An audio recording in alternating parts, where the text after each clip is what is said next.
Welcome back, everybody. Rudy with AlphaBetaUnlimitedInvestments.com. Today we're going to talk about the life cycle of the world-famous, infamous Dominatrix Magic set. And I want to kind of take a step back, and I want to discuss the whole process with everybody. Because I've never really gone through this in a video, so I think it's a good time. Because every product that comes out, we have a very distinctive product life cycle that I think it's important for everybody to really go through and look at. So let's start. So first of all, every Magic set that comes out, we have the pre-release period, or I'm sorry, let's even go further back. First, you start off with the spoiler hype period, okay? Usually this is about a 30-day, probably, window before the actual release date of any Magic product. During this period, you'll see the most amount of hype attempted to be generated on the internet, on social media, with all the high, powerful ivory tower people who have 48,627 sponsorships. And their job is to make it look successful and drive the public in a form of excitement. Then you have the very first waves of expected value calculations and financial value calculations that start to kind of roll in after the spoiler season ends. Then you usually have around the, I'd say around pre-release weekend, about a week before official street date, we have kind of the first official box expected values start to roll out. So for Dominaria's Dominatrix in Your Face, I believe, if I recall, I don't have the exact number off the top of my head, it was around 120, 118, 124, was bouncing around, was the very first pre-release expected value numbers that were coming out before official release. So again, let's look at the beginning of the life cycle. Dominaria was coming out with these crazy numbers, 10 out of 10 hype, had the financial value behind it, everything was through the roof. And then when Street Date comes out, you have the official release of the release weekend, Friday, Saturday, Sunday. Now, at this point in time, usually the financial value numbers start to level off from that 120, that 115 to 125 range, start to level out to probably about, I'd say, $100 a box. Which, if you go online and go to the, MTG Goldfish, Don Glare, MGG Stocks, any of these websites, you'll start to notice around that time, they probably had about box expected values of probably about what? At the low side, 98, high side, 108. So around $100 a box, maybe 105 a box, which is a good set. That's what you really want that. You want to be above that $100 EV, factoring in only cards over $2 a piece at release to have that nice solid push out of the gate. 110, 120, like Dominaria was doing on pre-release, was very strong. It created extra levels of hype. Now, post-release, remember, Wizards, this is the first implementation of the throttled or constricted supply chain on a new Magic set, everybody. So when that happened, the value of the secondary market, instead of usually losing 1 to 3%, usually like 1% a day or like 5% a week, it actually held pretty strong. So about 30 days post-release of Dominaria, we have the next wave, kind of the reflection time of, okay, how's the set holding up? Well, for this particular set, it held up really, really well. And this is actually one of the reasons I think Wizards is going to stay with this new distribution model for the foreseeable future. Why should they change? This seems to be a very good model, and it creates a very positive perception. Right? Right? That's what we're going for here. Well, then about 60 days, 90 days out, then the restocks start to slowly drip in. So now that we've been, how long we've been? 60 days, 90 days from, let's just say 90 days from the official release. There's been restock waves that are slowly getting larger and larger. And as I predicted about I don't know what it was, a couple weeks ago or something, I think a month ago, I don't remember the exact date, you can look up the video. As of the filming of this video, today is official release date for M19 core set. It is Friday. So as on this particular date, the expected value using TCG mid, I'll even put a link in the description if you guys want to look at the numbers, from Don Glare using TCG mid, which I know that's an arguable point right there, everybody, because half those numbers aren't accurate, half are high, half are low. But just for S's and G's, TCG mid is now showing Dominaria with an expected value, $66.66. 4 sixes, Devil's Low. We are at a $66 expected value using TCG mid on this set. As predicted, we went from literally a solid 100 plus EV to the 60s. A substantial bloodbath decline, everybody. All because, in my personal opinion, we held a artificially higher secondary market pricing on the single cards for an extended period of time. And this was achieved by actually putting that bottleneck on the cards. So for a while, everybody was even happier because the values of Karn and a lot of the mythics and the Mox Amber and even some of the rares were holding extremely high numbers. And what ended up happening was, now that we finally have the appropriate supply has been pounding into the market very quickly, we are noticing an accelerated decline. It's a faster than normal rate of decline for the single cards, in my opinion. So now let's reflect on it. So now that we're at this point in the product life cycle where Dominaria is off of the allocation period, and there's a lot of restocks coming in, stores are starting to decline their restocks, everybody's moving on. There's another 2-3 new Magic products out. Another 30-60 days will be another 1 or 2 Magic products. It's old news. So now we have the life cycle of this product leaving the beginning release, leaving the allocation window, and now going to the kind of old news category where it's going to be standard legal, but it's no longer the hot new set that everybody is craving. So what does that really mean?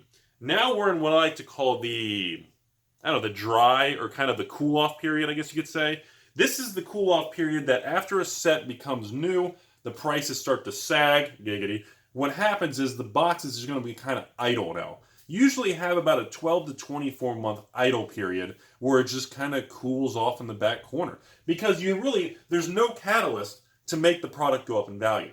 There's no longer any catalyst to make the single cards really spike in value. You have a large amount of supply hitting at once. You have weaker now demand because it's older. Now you have more sets coming out that people are all hyped about that. That's all that matters in life.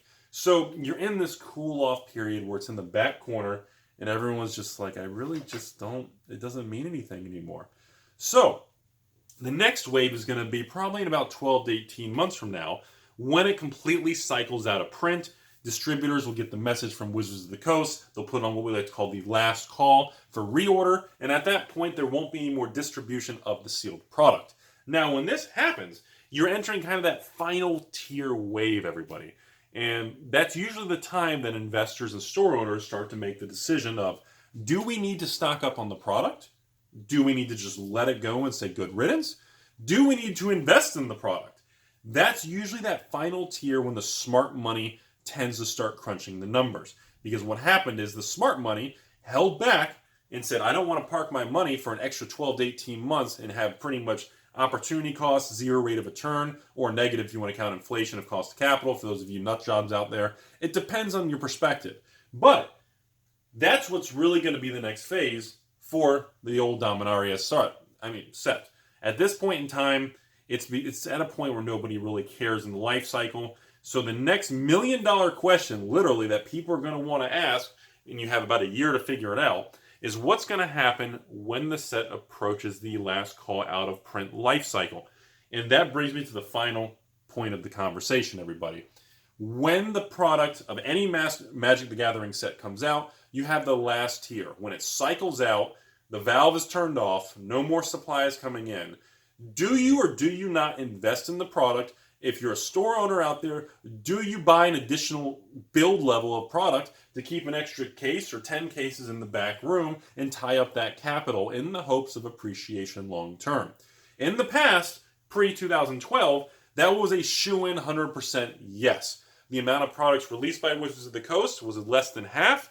In addition to that, the supplies were a lot more controlled. Every store in the country on last call would try to buy as much as they could because they knew Magic's history of it would appreciate in value and become a very demanded for, very, very appealing asset class.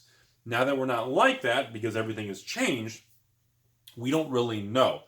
But now Dominaria is the first set to adjust and swing back to what we like to call the closest we've been to the old business model of, well, with a more constrained supply chain, are we going to revert back to sealed booster box investing on new sets? Because we're going to pause right there. and I want to lay out the following numbers. For example, Battle for Zendikar on eBay is now pushing 105 to 110. Kaladesh on eBay, cheapest English, by the way, only English, everybody. English buy it now is now pushing towards 115 a box for Kaladesh. Conspiracy 2 Take the Crown on eBay, cheapest buy it now in English. Wait, it's only in English. I don't think they did foreign Conspiracy. Is now about 107 as of the filming of this video. As you can see, we are seeing new, I know, new booster boxes of Magic the Gathering from the last 24, 36 months are appreciating in value again. Everybody thought it was laughable. Everybody thought Rudy's just trying to push his own agenda. But the numbers are the numbers, and surprisingly, even to me, the new boxes are actually going up in value. I'm not sure specifically what the catalyst is. A lot of people pretty much are saying the same one thing. Hey, there's no lottery cards. Battle for Zendikar, Oath of the Gate, Kaladesh and Aether. They're just, both of those sets are going to have the best lottery cards, most unique, highest value, highest demanded for lottery cards than in all of Magic's history moving forward. And I have to admit, I kind of agree with it. No matter how many times they reprint Fetch Lands, Shock Lands, or anything, those Expedition BFZ specialty cards are just, they're in a standalone category. It is what it is. So, now when you deal with a set like this, who has a lesser print and run distribution model, but has no lottery cards, you are relying strictly on the mutual fund of the basic card set. So, that is pretty much the life cycle of a Magic the Gathering product, everybody.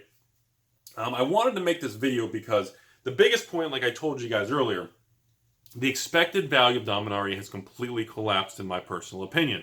We have gone from over $100, $120 plus expected value before the release date to about $105 on release date, all the way to $66.66 in 90 days.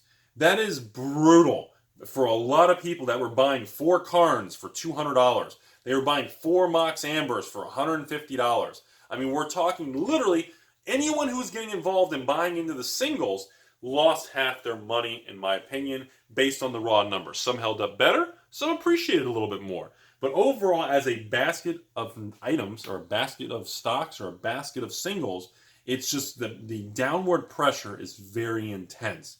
And in my opinion, what has caused a harder than normal downward movement is because of the attempted manipulation in controlling the supply side of a Magic the Gathering set. Now, do I think this was actually a negative thing for Wizards to do? I kind of don't. I actually still stand by. I think what they're doing in kind of constricting this supply is actually a positive thing, and I think Wizards should continue to do it, as much as I think it's kind of frustrating and it's kind of a dick move on to some kind of subset of the kind of population. But at the end of the day, it's how do I say it? It's extending the hype, period. Instead of hype cooling down literally a week or two after release, it extends the hype and it makes people talk about it on the internet. People are saying, yeah, my store can't get any more boxes. When my store gets a restock, I'm only getting like 2 cases. I'm getting 1 case. It's creating more conversation and it's prolonging the amount of chatter on Wizards product by adjusting how they just ship it out. Now, the last point, which concerns me, is there will be a Hasbro quarterly report coming out pretty soon, and they have sold substantially less amounts of Dominaria during the restock period because they pretty much told most stores you can only get a little bit. So how is that going to affect the actual gross top line sales by, instead of pumping out these massive pallets, you're only kind of dripping it out slowly? So I'm not really sure if it's really going to be still a net positive. It's a wash. It doesn't matter. I'm not sure about that, but I'll be really curious. So I wanted to break this whole video down with everybody because I find the entire cycle of every Magic product very interesting, depending where you are on the pre-release hype period, to the release, to the allocation period, to the cool-off period, to the cycling out, and the investment period. I find the whole system very intriguing still. And it's also something not many people are talking about anymore because so many people gave up on this type of thing because of what's happened in the last 5 years of Magic since Return to Ravnica. So I'd like to hear everybody else's opinion. I know this was a lot of information. I kind of went kind of crazy, and I just really wanted to spill my opinion on the dramatic downward, just that intense hammer of just secondary market value on what is arguably being called the best Magic set in years. So I hope you guys enjoyed the video. I hope you guys pretty much appreciate a different perspective. As always, thank you to my 1,700 patrons that make this channel pretty much possible. And other than that, I hope everybody's having a great day. Take care of yourself. And remember, stress is bad for you. There's so much beauty in the world. Go outside and look at a paper bag. You guys have a great day.